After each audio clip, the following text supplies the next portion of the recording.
Is this the most centralized meta in ages? Let's talk about it. Over the weekend, we actually had quite a few very important tournaments. You not only had the Victory Road, we had a couple big Limitless tours. We had Korean Nationals, we had the Master Ball thing in Singapore, I think. A lot has been happening. But if there's one thing we can say for sure, it's that these three are the kings and have been the kings. And it's literally just these three everywhere. Not always together, but very, very often together. If we look at just the Victory Road right now, because this is the tournament that we have the most data for, I circled all the times these mons show up, and then I've also put a little red cross whenever they're all on one team. This is the top cut, this is crazy. And we have been seeing the meta form towards this over the last few weeks. This is not new. It just doesn't seem like there's a real solution against this core. Some other team will pop up and win, like we see right here, but overall, the best results are usually coming from these three together. And now what else we can see here is of course that King Gambit is all over the place. So if you circle all of the mons that are considered the best mons and how often they show up, you are basically circling all of the Pokemon. This is honestly the most centralized meta I have played so far. I'm sure people from 2016 can tell me all about Xerneas and whatever. I wasn't playing back then, but from the time I have played, this is the most centralized. But that doesn't mean there aren't interesting upsets.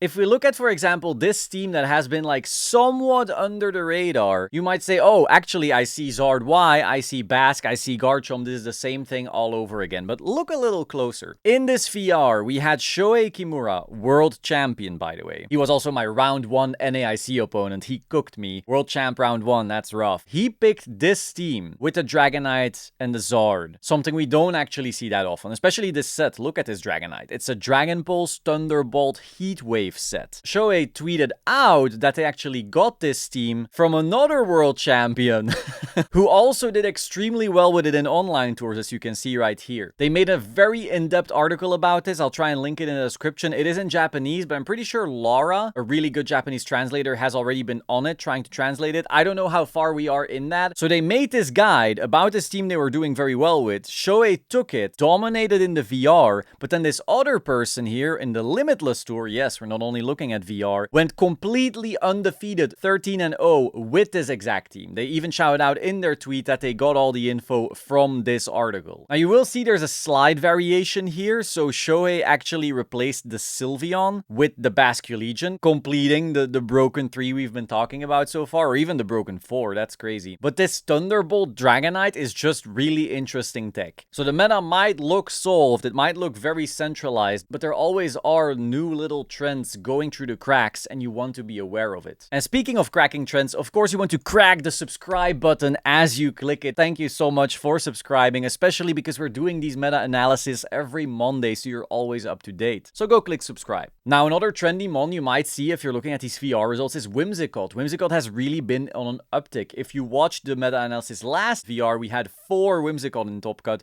Right now we have 6. And we see different sets. Usually the moves stay the same, you know, we have like Moonblast, Tailwind, Encore, Protect, but the item changes and the nature and probably the spread changes as well. A little example I have right here, we have Whimsicott with Fairy Feather, Modest, so it's actually going to do some real damage. You know, a Modest Whimsicott with Fairy Feather, Moonblast, that is gonna hurt. But some of them are also just running as Focus Sash or the Berry. But I think a more interesting conversation to be had is that this Whimsicott with Fairy Feather is kind of doing the thing Sylveon was trying to do on these teams without taking a Sylveon as a slot. So you can see right here, for example, whenever you see a Whimsicott with the Zard Y, you do not see a Sylveon anymore. Now, it doesn't mean that Whimsicott is holding Fairy Feather on all of these teams. It definitely doesn't. It's only some of them. But it's just interesting how you can see there's a form of role compression. Whimsicott is never going to do the same damage as like a Hyper Voice from Sylveon or a Hyper Beam from Sylveon. But just having that solid Fairy damage combined with the Fire from Charizard Y is really, really spooky. Now, last week, we were also talking about kind of like the downfall of Sneasler that particular week. week. And I even mentioned how Kingambit really was allowed to shine more because Sneasler was on a downtrend at that time. But I also mentioned that it would be likely that Sneasler would be right back because it is clearly one of the best mons in this format. And so we would probably always be going through like a rock, paper, scissors deal where Sneasler goes down, Kingambit goes up, Sneasler comes back, Kingambit goes down. But if we then look at these results, yes, Sneasler is back. We see it in first, second, fifth, seventh, here again. Like there's a bunch of Sneasler. Sneasler is very much back again. Kingambit didn't actually suffer. We still see a bunch of Kingambits here, as I showed in here as well. That is like Kingambit domination. So yes, if you don't like Sneasler, too bad, he's back. Now let's talk about a Pokemon that hasn't been super popular. Many weeks ago, I did cover how a few pros were trying out like Scizor and Kleavor when that was really not a thing at all. The Scizor trend stuck, but the Kleavor one didn't. But here, we actually do see Kleavors in second and first place. Look at this little fella. First and second. Two very different sets as well. One has Focus Sash, the other has Choice Scarf. Sharpness is also a crazy ability. This thing does do unholy damage. And of course, if Zard Y is everywhere, having a good rock user is always welcome. Last week, I was also talking about the fact that Froslass seemed to be having the best win rates in the Limitless tours, while not actually doing that hot in VR. And so I was wondering, is this going to be like an